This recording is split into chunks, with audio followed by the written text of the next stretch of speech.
Section 4.2 is patterns and linear functions. Learning target is I can identify and represent patterns that describe linear functions.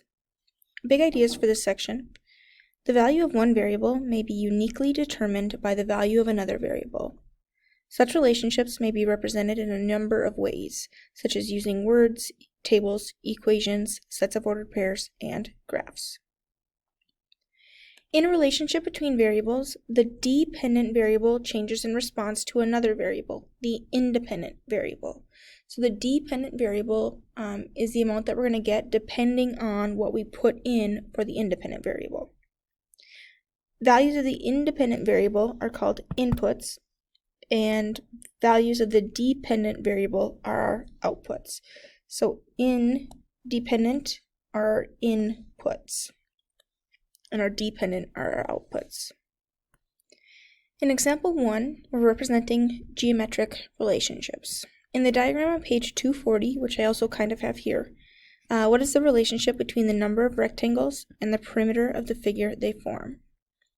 We're going to represent this relationship using a table, words, an equation, and a graph. So our variables, the things that we're comparing are the number of rectangles. Here I'm going to use R, and the perimeter of the figure they form, P. And because the perimeter depends on the number of rectangles, this is my independent, or my input. This is my dependent, or my output. So in my table, my independent goes first for my number of rectangles, P for my perimeter goes second, my output, my dependent. So if we look here, in figure 1, I have one rectangle. And my perimeter I find by either taking 2L plus 2W, or by just adding all of my sides. So I have 6 plus 1 plus 6 plus 1, which gives me 14. And again, that came from 6 plus 1 plus 6 plus 1. When I have two rectangles, I have 6 plus 2 plus 6 plus 2 for my sides, which means I have 16. 3 rectangles, I have 6 plus 3 plus 6 plus 3, which gives me 18. And with 4 rectangles, I have 6 plus 4 plus 6 plus 4.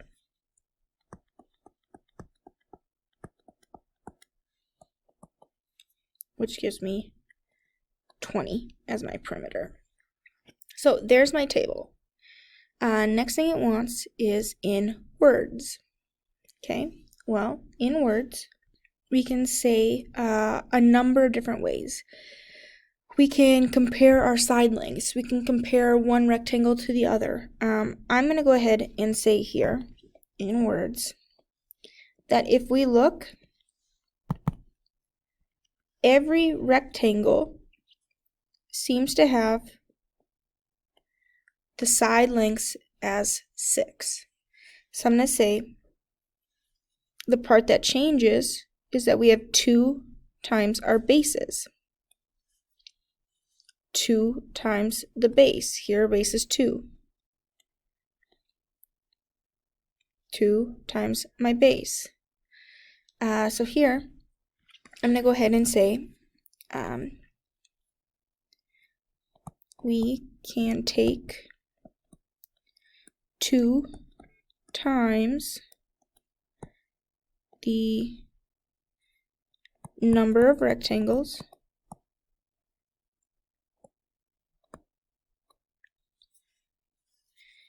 and every time, again, we add that 6 plus 6 and add 12, or 2 times the height of the rectangle.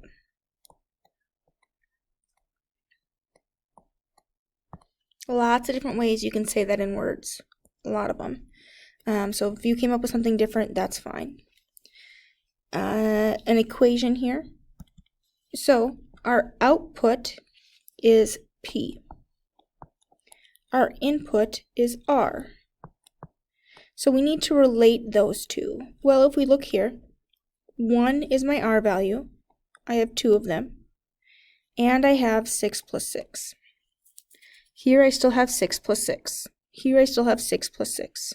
Here I still have 6 plus 6. So I have a 12 every time that I add on at the end. And I have R is 1, here I have R plus R. R is 2, here I have R plus R. R is 3, here I have R plus R. R is 4, I have R plus R.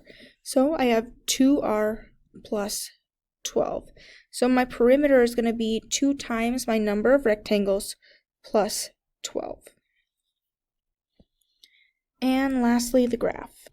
Our independent input always goes in the bottom. So here, that's my number of rectangles.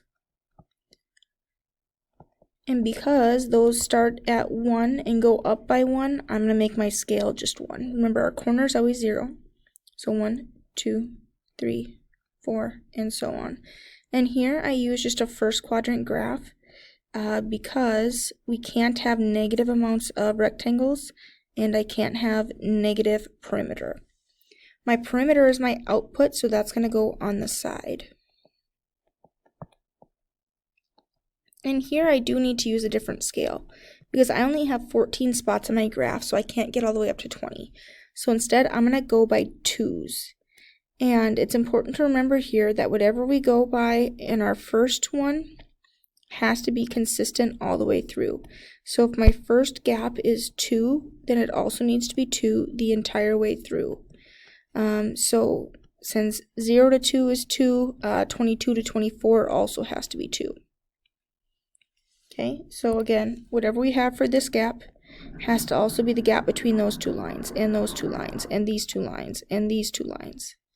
Same thing on the bottom. Whatever we have for a gap here also has to be here, and here, and here. So since it's 1 in my first, it has to be 1 all the way through. Now, we can start graphing these points. I have 1 for an input number of rectangles gives me a perimeter of 14, an output. 2 rectangles give me 16.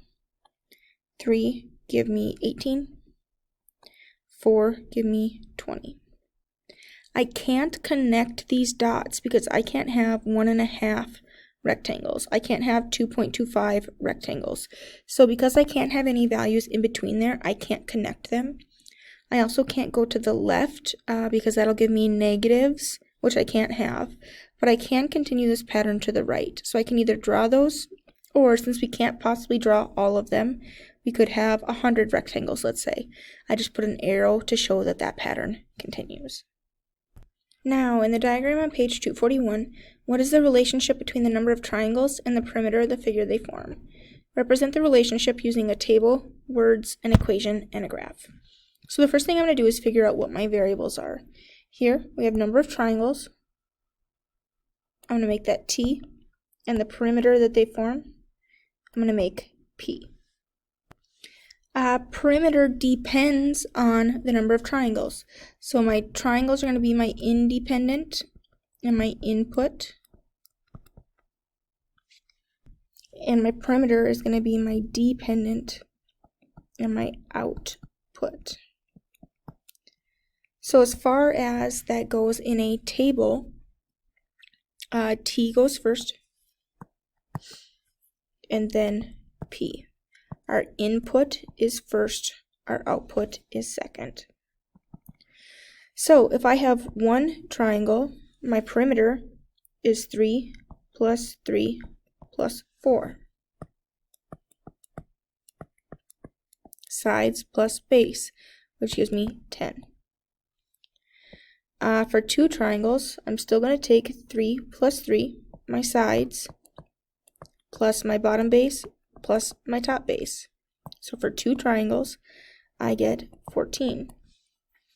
For three triangles, I'm still going to take my two sides together, 3 plus 3, and I have a bottom base, a top base, and another bottom base. So here I have 18.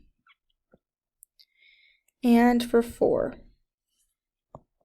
I'm still going to have side plus side, a bottom base, a top base, a bottom base, a top base. So here, my perimeter will be 22. So again, to find perimeter, we add up all of our outsides. It's the distance all the way around the outside. So here it's 3 plus 3 plus 4 plus 4 plus 4 plus 4, for example, which gives me my table. Next thing they want is in words. And again, there's a lot of different ways we can put this in words. We can say one triangle is 10 and every additional triangle is 4 more. But that doesn't really give us a very good way to relate that to the sides. It works, but there's another thing that we can do here. We can say that every triangle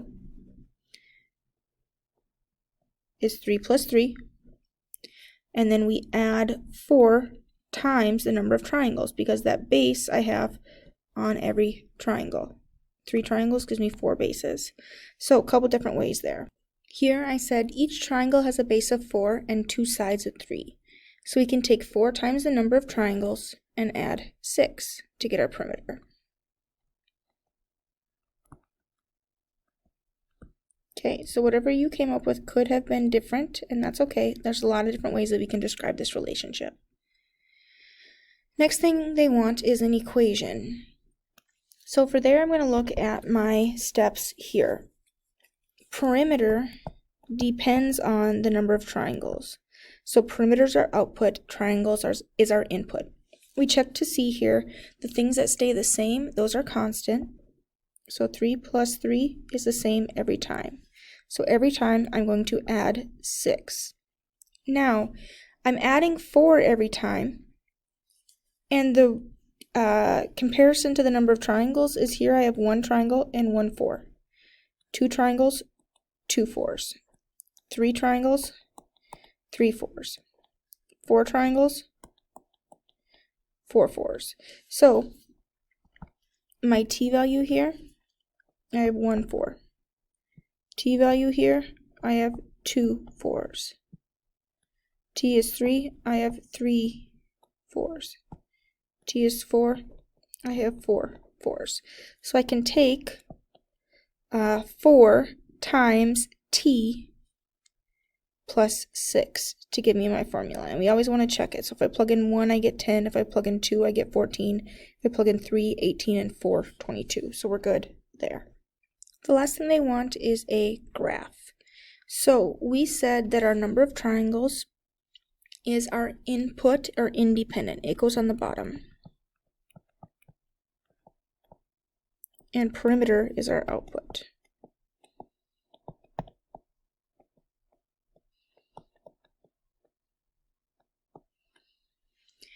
Since my triangles go up by 1, remember our corner is 0, I'm going to count by 1s. And if we look, my perimeter goes up by 4s, but it starts at 10.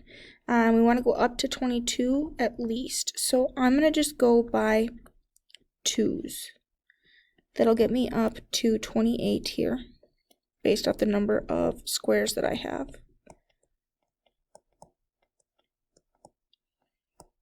And again, my scale has to be the same for every gap. So for in between every line has to be the same amount. If I go by 2s, it has to be 2s. If I go by 1s, it has to be 1s. If I go by 7s, it has to be 7s. Doesn't matter as long as you're consistent.